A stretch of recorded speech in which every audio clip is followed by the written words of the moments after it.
Look at this. This is insane. This is what's happening in LA, in California at the moment. It looks apocalyptic. It looks like Jesus is coming. What's the Armageddon? It's so full on. Extreme winds, drought, climate change, water shortages, just so many things have led to this moment where there is several huge uncontrolled fires happening in LA right now, and the footage coming out of there, me, it is terrifying. And if there's a group of people that can understand how terrifying and devastating a fire can be, it is us Australians. We've been through the fucking shit. In the summer of 2019, Australia had its worst bushfire on record. In fact, it was so bad, it's the third largest recorded bushfire to exist on this planet. Recorded. I'm sure there were huge bushfires before humans existed. And so I think it was 29 million hectares, basically the size of California, burnt in Australia 5 years ago. This is still a huge fire. This is, at this point, I think it's 20,000 acres in a much more urban, densely populated area in LA. I want to take a look at some footage that I've been sent. This one is, oh my God, this one is so full on. It just looks... Hi.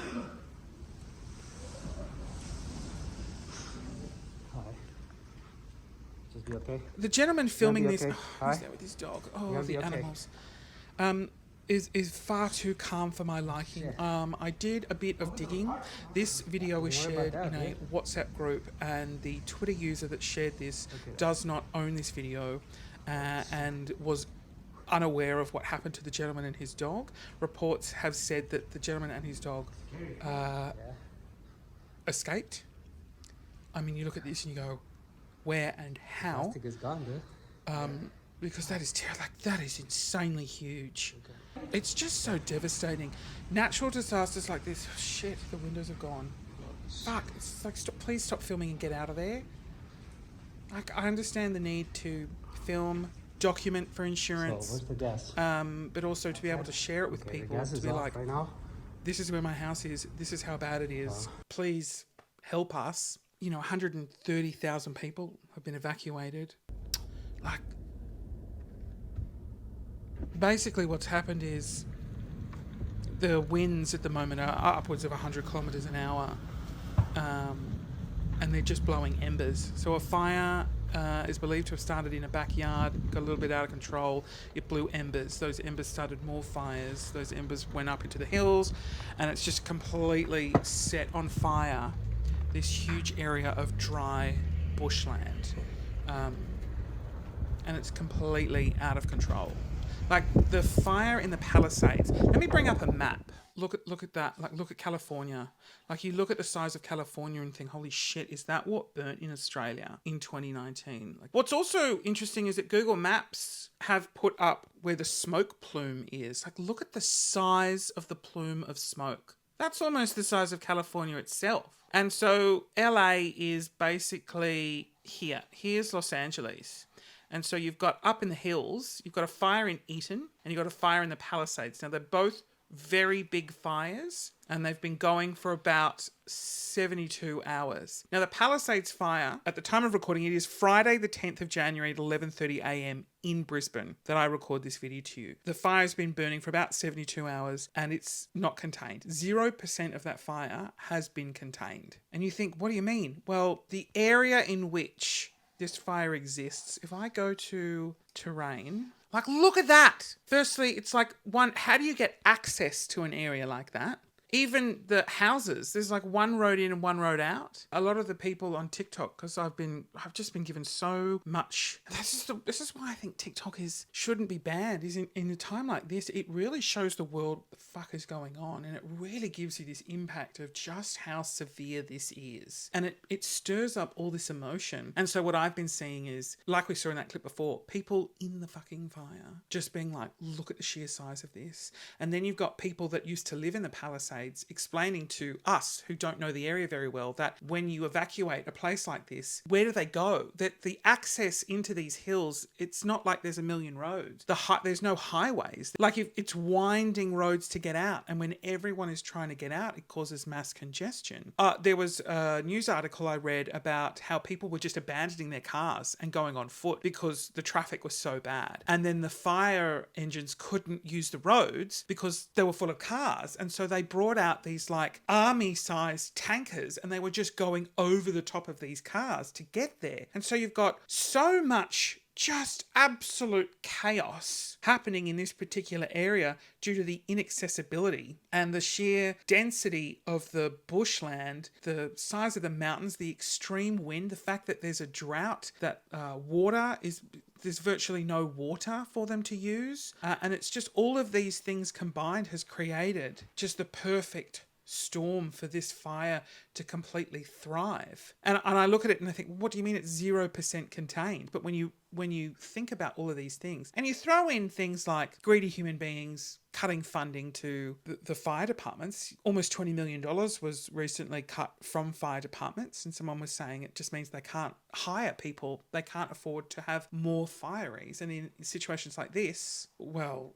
you need more. Now, if we zoom out a bit, there was another fire here. This is the Sunset Fire. And you can see here, this one got a lot of people worried because around here you have the Hollywood sign, Hollywood Walk of Fame, the Dolby Theatre. A lot of very famous buildings are around here burning. Look, there's bloody Mulholland Drive. Like, this is an incredibly famous area. The Hollywood Bowl is there. Right, look at it. Like, look at that. There was a huge risk of that just all catching on fire and being completely burnt to the ground. I am happy to report that the Sunset Fire has been 100% contained. It's not out, but it has been contained. I just think every year there's reports of these huge wildfires in California. How can you be so unprepared? But then you look at Australia. Every year we have huge bushfires constantly. The Australian outback is designed to burn. Eucalyptus trees are so flammable. Their leaves have oil in them. And we go, climate change, which absolutely exists and is real, but we can't just blame climate change for things like this. Over the course of the last 200 years, we've changed the landscape. So obviously, when things like this happen,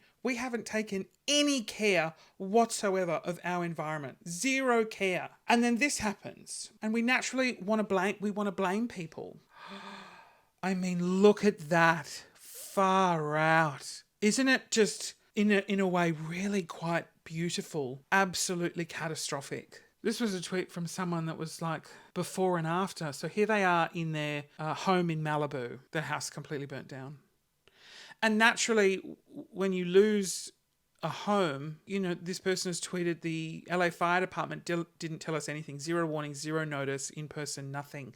I mean, that's unfortunately what happens in a natural disaster. No one knows where it's going to go. No one knows what's going to happen. And I mean, naturally, you want to blame. You want to blame someone for losing your house. And the first people we blame are the politicians that we bring in, the fire department. Why were they unable to help me? And that's just a natural human response to have. You're devastated, you're broken, you've lost everything. Look, in some cases, a holiday home. You've got your life, right? You've got your life and you hope that you're insured. Oh God, don't even talk about insurance. Insurance! Now is not a time to talk about insurance companies. Fuck me. I saw a clip of a woman. She would have been in her late 50s, early 60s. And there was a news crew. And the news crews were in... It was tornado. It was so windy. And it was dark. And there was smoke. And this woman appeared. And she's like, I know I'm not supposed to be here. I know evacuation orders have been put in place. But my 90-year-old parents lived here. And she got them out. And she got them to safety. And she came back to fight the fire. Because she said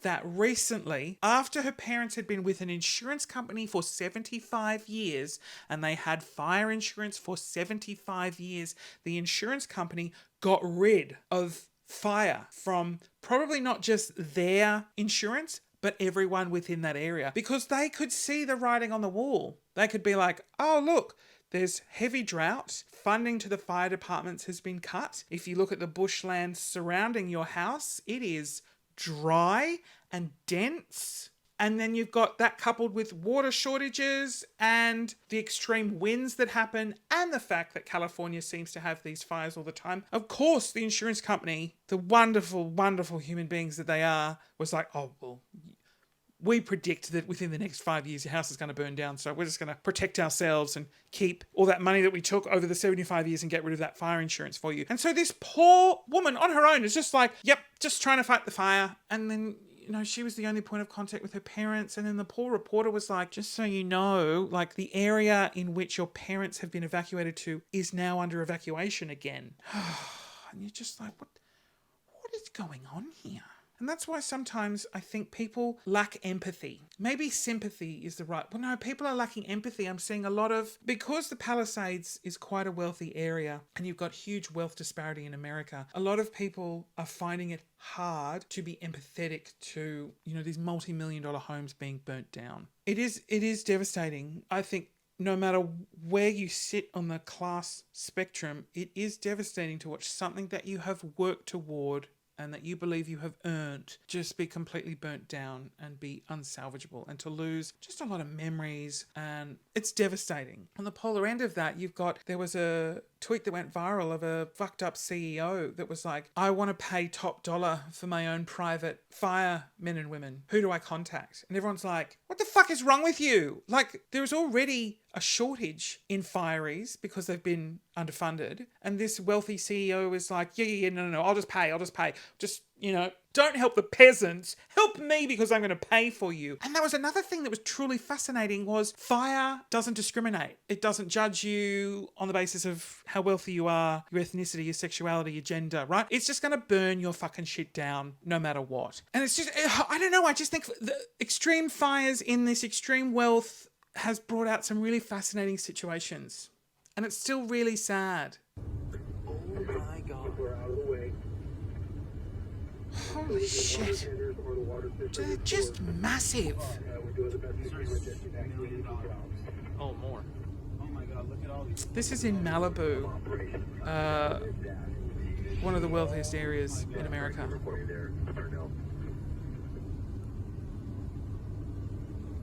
And it almost teaches you that you've got to respect where you live.